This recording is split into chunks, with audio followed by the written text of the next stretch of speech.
malam. Ada apa ya, Bu? Ibu, saya mau beli obat batuk flu dan batuk. Oh iya. Perkenalkan dulu Ibu ya, saya Safi Cahnia, saya apoteker dari Apotik Sejahtera.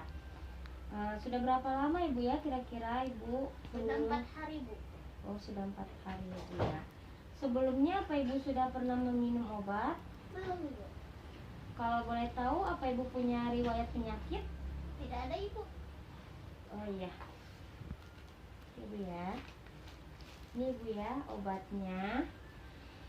Diminum 3 kali sehari setelah makan ya Bu. Oh iya Bu, saya di sini sedikit meminta waktu untuk menerangkan efek sampingnya Bu ya.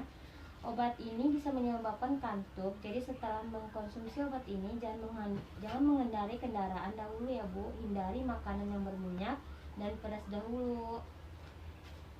Iya, Ibu. Makasih. Iya, sama-sama.